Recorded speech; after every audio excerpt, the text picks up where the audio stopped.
Hello and welcome back to Girls Coded Academy. This is Juliet and I'm here for another video of our Scratch series. Today I'm going to teach you how to create your very own maze game. So first things first, let's choose our characters. So today again, not Scratchy the cat, I'm going to add a new sprite. And I think today we should change it up a little bit and maybe do a city bus that will move around. So we'll use that as our sprite, and I want him to be super small so we can move it around our obstacle course. I'm going to change the size, set it to 40%, maybe even smaller, 25%. So he's really small. That way we have an idea of how we want to draw out our blocks to have him move around. I'm going to go to over here, click on the backdrop number 1, and I'm going to just draw on it. So over here in backdrops, I just clicked on it. I went over to edit it, and you could pick what color you want. I think let's do like pink to match the bus. And I'm just going to add over here in shapes just some obstacles for him to maneuver around. And we'll have him start over here. I'm going to go ahead and draw a little maze for him.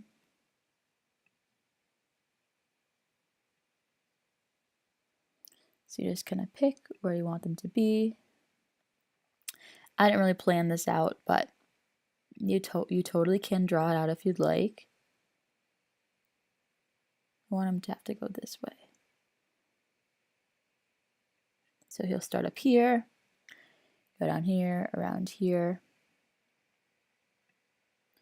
We'll put a block right here, then a block right here. That way he has to, ooh, I didn't like that. And you can change the way he moves by just going here, dragging over it, and then moving it over. So he has, I'm just trying to see how big he is. You can kind of check by dragging him over here and seeing if he's going to fit, and going back to your backdrop, moving some things over. You know, having it, I almost clicked on the other part, you know. So maybe he thinks he can go this way. So I want him to think that, so just, you know. And then I'll add another box over here. Oh, go back to the box section. Add another box over here. So that he can't get anywhere. So he's going to go over here. Go down, maybe here. You know, just kind of make it tough for your character to get around. You want to make sure that he can fit though. So I'm going to add another box over here, pull it down, put another box here, another box right here. You get the point. So that's going to be our maze game, and I think I want the open bus. So we want him to start over here. Let's go into this over here and let's see how we can control his movement. So I want to use keyboard controls for this. So I'm going to pull out 4 different when space keys are pressed. Pull out 4 different ones. And I'm going to have 1 be up arrow, 1 be down arrow, 1 be right arrow, and 1 be left arrow. So up and down are changing the y-axis. Up is positive, down is negative. So go over to motion. We want to change y by 10 with the up arrow, and change y by negative 10 with the down arrow. Same thing over here, except with the x. Change x by 10 when it moves right. Change x by negative 10 when it moves left. So let's see how that works. Click on the green and go left, sorry, right, go up, down, left, down. That's how we can control our sprite with our keys. And now we want to make it so if it touches one of these boxes, it'll lose. So we can go over to the sensing block and we could see touching color question mark. And we can click on the color and we could have it click on this little die. We want it to be the pink. And now we want to go over here and we want to use, over here, the if block. So if it's touching the color pink, we want to do something to signal that it loses. So let's have him just say, you lose for now. You lose. We want this to constantly check throughout the whole program. So we want to put it in a forever loop. So it always checks if it's touching the color pink. And now let's have it happen when the green flag is clicked, when the program begins. So now let's see what happens. I'm going to deliberately touch the pink, and here it says you lose. Maybe we can add a sound. We'll add the clown honk that comes with it. So we'll go over here, and we'll say start sound clown honk. So, and maybe after we'll have everything stop. So under control, you can find stop all, and now all the code will stop.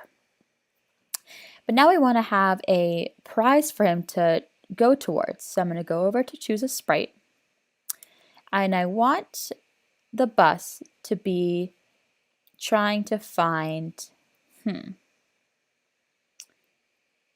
how about the tour bus is trying to find the food truck?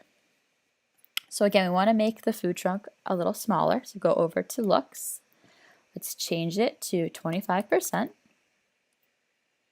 maybe 20% even. And we can put him wherever we want. So I just want to put him maybe up here. Go back to city bus. So now if it's touching the food truck, we want it to say you win. So I'm going to go back in, bring out another if block, go over to sensing, and over here we want this touching block. Put that over here. So if it's touching the food truck, we want him to say you win. And I want to have it play my favorite sound, the ta-da sound. So go over here, add a sound, we're going to add the ta-da block. Go back to our code, and we're going to go over here and have it start the ta-da sound. So now let's see if that works. I'm just going to drag our main tour bus over here, move up. And again, I want it to stop all. Otherwise, it'll keep recognizing that it's touching the food truck and keep doing this again and again. So I'm just going to stop all. Now, every time we play the game, I want it to start in this position. So again, I'm going to drag him over here. And I'm going to go to the motion block. And we also learned past couple videos how it updates this. So we already know this is the correct position. Just go here. So now it's always going to start. It'll say I lose. So I stop the game. Go back to the start. Okay, great. Now let's see this game in action. One thing before we get to the full game, we have to add a sound. Background music for the game. So let's go over to backdrops.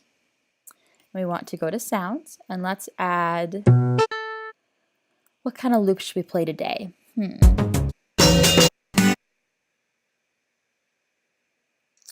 about kickback? And as usual, we're going to have it play sound kickback until done. Have it start when the green flag is clicked, and have that repeat itself throughout the whole game. So now let's see the game we just made. Let's go big screen, press green flag, right arrow key, down arrow key, left arrow key, down arrow key, left arrow key. I made this game kind of impossible. So now we learned that this game is kind of impossible. So I'm going to go back to the backdrop, go over here, and let's just move this one little block and make it maybe a little bit smaller. so we can get through. Okay. So now when we move our, I guess that's fine. Didn't realize it moved it as well. Now let's go back to the full screen.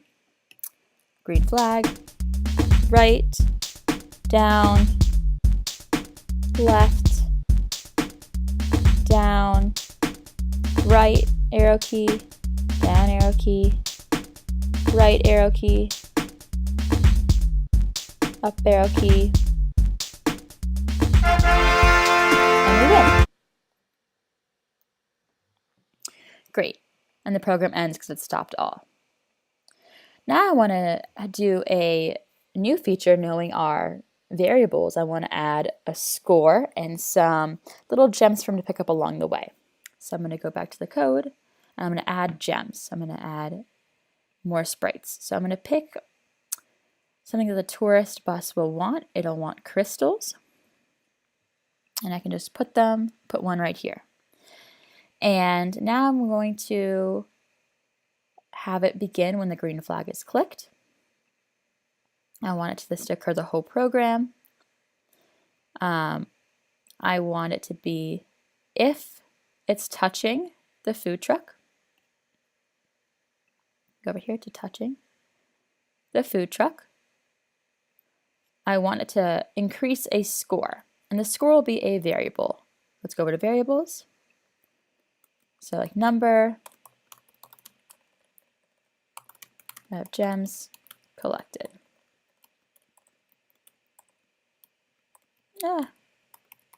Okay. And we'll want this to be set to 0 before the program begins. So if it collects the gem, and just have this go down here. And if it's touching the food truck, we want to add 1 to the number of gems collected. And maybe we'll have him hide. So it'll disappear, look like it picked it up, which means we want it to show when the program begins. So let's start from the beginning. And when we press the green flag, we'll have him move. And so now when he touches the gem, So the problem we had was that instead of having it say city bus, we had it say food truck. So now let's see what happens when we have the proper bus checked if it was touching. Let's press the green flag. Now it checks, it'll always check if it's touching the city bus. And here it is touching, so it changed the number of coins collected by 1. And I just had hidden, but I showed it again, and it hid. So now what we want to do is we want to have multiple crystals across the board. So I'm going to go here, and I'm just going to right click on it and duplicate it. Press the green flag so they show. And I'll put this one maybe over here. This one over here. This one up here. Make this one a little harder. We'll put it over here. We'll do one more. I'll put it over here. So now it's a little more fun so we could see, oh, that's kind of glitchy. You can see how many coins they collect along the way. So let's play our game. Let's go big screen, green flag, move to the right, collect our gems. That's 1. We lost. At least we know losing works. Go back up, green flag, move, go down, go to the left, go back down, to the right, let's get this gem, go back up,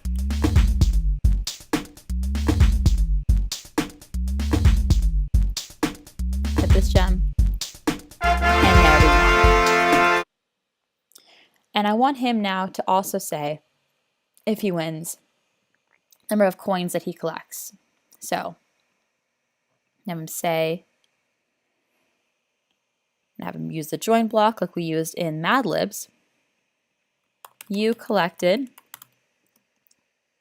put another one in, go to variables, drag out numbers, And we're going to say here, space, coins. Great. So now let's play again for the final time. Let's go big screen, green flag.